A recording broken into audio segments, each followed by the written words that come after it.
चलिए जानते हैं आज की 50 बड़ी खबरें सिर्फ 10 मिनट में, लेकिन उससे पहले आप वीडियो को लाइक करके शेयर जरूर कर दीजिए।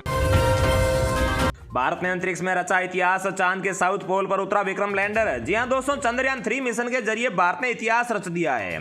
भारतीय अंतरिक्ष अनुसंधान संगठन के चंद्रयान 3 मिशन का लैंडर मॉड्यूल सफलतापूर्वक चंद्रमा की सतह पर उतर गया है। इसरो ने अपने तय समय पर शाम को 6:04 पर चंद्रमा पर लैंडिंग करके अंतरिक्ष में लंबी छलांग लगाई है। इस सफलता के साथ ही भारत चंद्रमा के दक्षिणी ध्रुव पर पहुंचने वाला दुनिया का पहला देश बन गया है। इसके अलावा भारत यहां पर चीन और अमेरिका और साथ ही में रूस के बाद चंद्रमा की सतह पर सॉफ्ट लैंडिंग करने वाला दुनिया का चौथा देश बन गया है। चंद्रमा की सतह पर अमेरिका, रूस और चीन सॉफ्ट लैंडिंग पहले ही कर चुके हैं। हालांकि इनमें से कोई भी देश ऐसा नहीं है जिसकी सॉफ्ट लैंडिंग चंद्रमा के दक्षिणी ध्रुवीय क्षेत्र में हुई हो। आंध्र प्रदेश के श्रीहरिकोटा से 14 जुलाई को चंद्रयान 3 ने उड़ान भरा था और पूरे 40 दिनों की लंबी यात्रा के बाद आज 23 अगस्त ये चंद्रमा के दक्षिणी ध्रुव पर सुरक्षित पहुंच चुका है। सफल लैंडिंग के बाद चंद्रयान मिशन का अगला काम अब रोवर करेगा। रोवर चांद की सतह पर घूमेगा और वहां पर मौजूद रसायन और खनिज का डेटा भारत को भेजेगा। इससे चांद की गतिशीलता को समझने में मदद मिलेगी। हालांकि भारत ने इससे पहले 22 अक्टूबर 2008 को चंद्रयान 1 और 22 अगस्त 2019 को चंद्रयान 2 मिशन लॉन्च किया था। हालांकि ये दोनों ही मिशन सफल नहीं हो सके थे। तो दोस्तों, आप भारतीय होने के नाते इस सफलता से कितने खुश हैं, कमेंट बॉक्स में अपनी खुशी जाहिर जरूर कीजिएगा।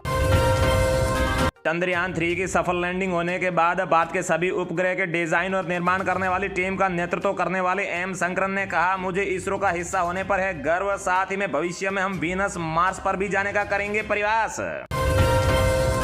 इसरो चीफ एस सोमनाथ को पीएम मोदी ने विदेश से किया फोन। चंद्रयान 3 की सफलता पर दी बधाई। चांद पर चंद्रयान 3 की लैंडिंग पर बोले पीएम नरेंद्र मोदी, जब हम अपनी आंखों के सामने इतिहास बनते देखते हैं तो जीवन धन्य हो जाता है। आज के बाद से चांद से जुड़े काफी मिथक बदल जाएंगे, जैसे कि चंदा मामा बहुत दूर के कहा जाता था, लेकिन अब बच्चे कहेंगे कि चंदा मामा बस एक टूर के। चंद्रमा पर चंद्रयान 3 की सफल लैंडिंग के बाद पाकिस्तान से भी बधाई आई है। देश के पूर्व science and technology minister Fawad Chaudhry ने भी भारत और अंतरिक्ष एजेंसी इसरो को बधाई दी है। आपको बता दें कि फवाद चौधरी ने साल 2019 में मिशन फेल होने पर भारत का मजाक भी उड़ाया था।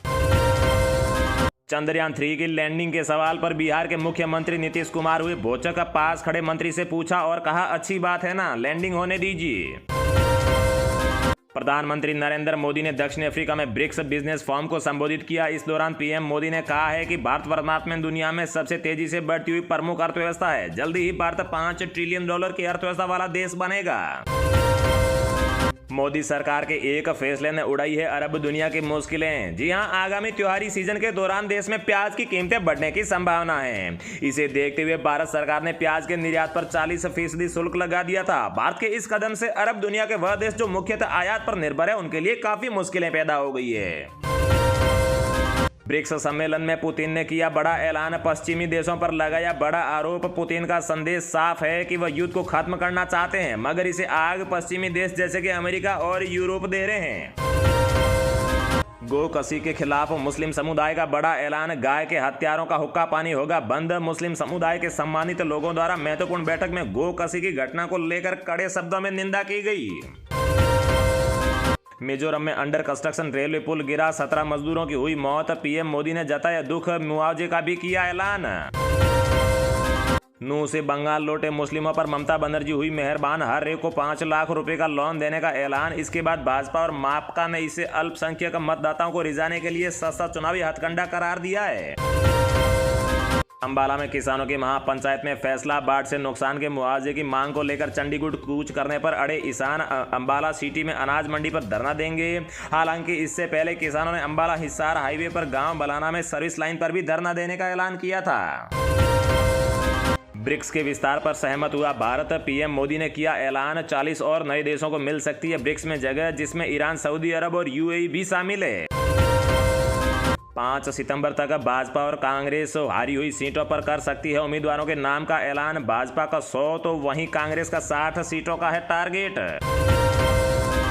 सीएम शिवराज का बड़ा ऐलान, प्यारी बहनों को हर महीने मिलेंगे 10,000 रुपए। मुख्यमंत्री शिवराज सिंह ने अपने भाषण के दौरान कहा है कि जो बहनें लाडली बहना और आजीविका मिशन दोनों से जुड़ी हुई होंगी, उन्हें 10,000 रुपए की मदद मिलेगी।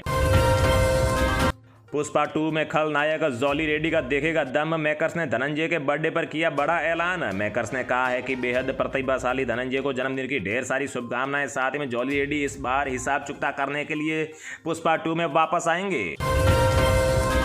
ममता बनर्जी ने की बड़ी घोषणा, इमाम और पुरोहितों की बढ़ाई सैलरी, साथ ही में भत्ते में किया 500 रुपए की वृद्धि।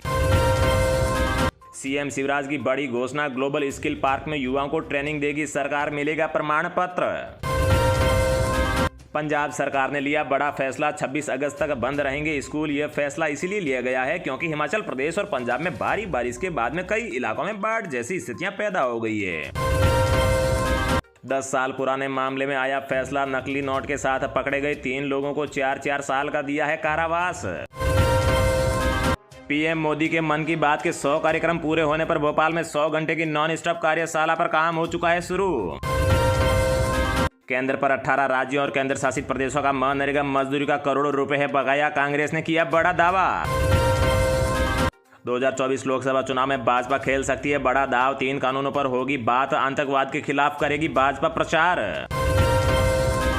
इंदौर की 60 अवैध कॉलोनियों के वैध होने का रास्ता हुआ आसान, आईडीए ने सूची शासन को भेजी है। पीएम स्वनिधि योजना के 38 लाख लाभार्थियों को 6,492 करोड़ रुपए जारी। आपको बता दें कि केंद्र सरकार ने 1 जून 2020 को प्रधानमंत्री स्ट्रीट वेंडर्स आत्मनिर्भर निधि योजना की शुरुआत की थी। भारत की रूस से गेहूं आयात करने की कोई भी योजना नहीं है, फूड सेक्रेटरी ने जारी की है बड़ी जानकारी। केजरीवाल के 1 किलो मुफ्त चीनी देने की घोषणा पर कांग्रेस का कटाक्ष, बताया यह गरीबों का मजाक उड़ाया जा रहा है। आपदा प्रभावितों को ब्याज मुक्त ऋण देगी सरकार, सीएम धामी ने कर दी है घोषणा, काफी जल्दी शुरू हो जाएगी योजना। योगी सरकार का बड़ा फैसला, लीज पर दिए जाएंगे 6 डेयरी प्लांट, पशुपालकों को होगा बड़ा फायदा। राजधानी दिल्ली के परिवहन मंत्री कैलाश गहलोत ने कहा है कि पंजीकरण के 15 साल पूरे हुए पेट्रोल वाहनों तथा 10 साल से ज्यादा पुराने डीजल वाहनों को सड़कों पर उतरने की इजाजत नहीं दी जाएगी। इंस्टीट्यूशनल इन्वेस्टर्स की लगातार बिकवाली की वजह से जियो फाइनेंशियल सर्विसेज के शेयरों में बुधवार को लगातार तीसरे दिन 5% के लोअर सर्किट पर दिखाई दिए, जिस वजह से कंपनी की मार्केट वैल्यू 23,700 करोड़ रुपए से भी ज्यादा घट चुकी है। दिल्ली में केजरीवाल सरकार का बड़ा ऐलान, अगले महीने 3 दिन बंद रहेंगे बैंक, स्कूल, कॉलेज और दुकानें। यूपी के मुरादाबाद में नाबालिग छात्रा का अपहरण कर दुष्कर्म करने वाले दोषी को 20 साल की सजा सुनाई, साथ ही में आरोपी पर 45,000 रुपए का जुर्माना भी लगाया। उत्तर प्रदेश में योगी कैबिनेट की मीटिंग में आमजन से जुड़े मुद्दों के 23 प्रस्तावों को मंजूरी मिल गई है। इसका सीधा लाभ शहरी जनता और ग्रामीण किसानों और छात्रों को होने वाला है। आसमान छू रही है महंगाई, मोदी सरकार का ध्यान पूंजीपतियों को फायदा पहुंचाने पर है, कांग्रेस का केंद्र पर बड़ा हमला। डॉलर के मुकाबले गिरते रुपए की कीमत को लेकर आपने उठाए केंद्र सरकार पर सवाल। उन्होंने कहा है कि जब पीएम नरेंद्र मोदी मुख्यमंत्री हुआ करते थे और $1.59 का हुआ करता था, तब उन्होंने तत्कालीन केंद्र सरकार पर जमकर हमला बोला था।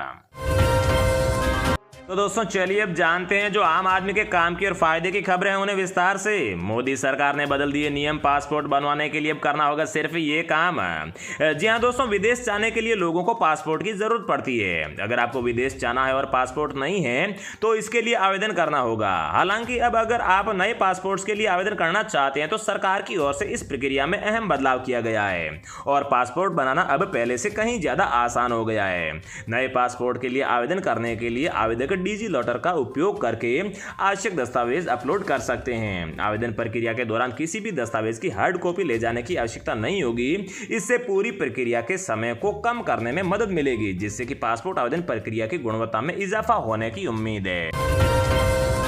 मोदी सरकार की इस योजना से 1 करोड़ रुपए जीतने का है शानदार मौका। जी हां दोस्तों, केंद्र सरकार 1 सितंबर से 6 राज्यों और केंद्र शासित प्रदेशों में मेरा बिल मेरा अधिकार इनवॉइस इंसेंटिव स्कीम की शुरुआत करेगी। इस स्कीम के तहत 10,000 रुपए से 1 करोड़ रुपए तक नगद पुरस्कार प्राप्त करने का मौका है। केंद्रीय अप्रत्यक्ष कर और सीमा शुल्क बोर्ड ने कहा है कि यह योजना, जिसका उद्देश्य ग्राहकों को हर बार खरीदारी करने पर बिल मांगने के लिए प्रेरित करना है, असम, गुजरात, हरियाणा राज्यों में और केंद्र शासित प्रदेशों पुडुचेरी, दमन और दीव दादर नागर हवेली में ये योजना शुरू की जाएगी। CBIC ने ट्वीट किया जिसमें कहा है कि इनवॉइस इंसेंटिव स्कीम GST चालान अपलोड करने पर नकद पुरस्कार अर्जित करने का मौका देती है, जिसके तहत मासिक और त्रैमासिक ड्रॉ निकाला जाएगा और विजेताओं को 10,000 रुपए से 1 करोड़ रुपए तक नकद इनाम पुरस्कार के लिए भी वो पात्र होंगे। किसानों को मोदी सरकार देगी बड़ी सौगात। जी हां दोस्तों, आम चुनाव से पहले मोदी सरकार की ओर से देश भर के किसानों को बड़ी सौगात मिल सकती है। दरअसल मोदी सरकार PM किसान सम्मान निधि की राशि में बड़ी बढ़ोतरी कर सकती है। फाइनेंशियल एक्सप्रेस में छपी खबर के अनुसार केंद्र सरकार किसान सम्मान निधि योजना के तहत मिलने वाली सालाना 6,000 रुपए की राशि को बढ़ा सकती है। सरकारी सूत्रों के हवाले से छपी खबर के अनुसार PM किसान सम्मान निधि के तहत अभी किसान परिवारों को 3 किस्तों के रूप में 6,000 रुपए दिए जाते हैं। इस राशि को बढ़ाने की मांग लंबे समय से हो रही है। इस मांग को देखते हुए सरकार इस राशि में 50% की बढ़ोतरी कर सकती है, यानी कि 2,000 रुपए से किस्त की राशि को बढ़ाकर 3,000 रुपए किया जा सकता है। और आपको बता दें कि अभी तक किसानों को जो है साल में 3 बार 2,000 रुपए की राशि उनके खाते में जमा की जाती है। यूपी कैबिनेट के बड़े फैसले, 25 लाख युवाओं को मिलेंगे स्मार्टफोन। कैबिनेट ने दी है 3600 करोड़ रुपए की मंजूरी। जी हां दोस्तों, स्वामी विवेकानंद युवा सशक्तिकरण योजना के अंतर्गत योगी सरकार युवाओं को निःशुल्क स्मार्टफोन दे रही है। ये स्मार्टफोन स्नातक, स्नातकोत्तर, डिप्लोमा, कौशल विकास के अलावा विभिन्न शिक्षण और प्रशिक्षण कार्यक्रमों के लाभार्थी युवाओं को दिए जाएंगे, ताकि वे अपने शैक्षिक पाठ्यक्रम को सफलतापूर्वक पूरा कर सके। पाठ्यक्रम पूरा करने के बाद भी आगे के करियर में स्मार्टफोन मददगार साबित होंगे और इस योजना के जरिए प्रदेश के युवाओं को तकनीकी रूप से भी सशक्त बनाया जाएगा। इन लैपटॉप की खरीदी के लिए या फिर स्मार्टफोन की खरीदी के लिए वित्त वर्ष 2023-24 में 3600 करोड़ रुपए के बजट का प्रस्ताव भी मंजूर हो गया है। इससे केंद्र सरकार पर कोई भी अतिरिक्त व्यय नहीं पड़ेगा। तो दोस्तों, रोजाना ऐसी खबरें पाते रहने के लिए चैनल को सब्सक्राइब करके बेल आइकन को जरूर प्रेस कर दीजिए। जय हिंद, वंदे मातरम।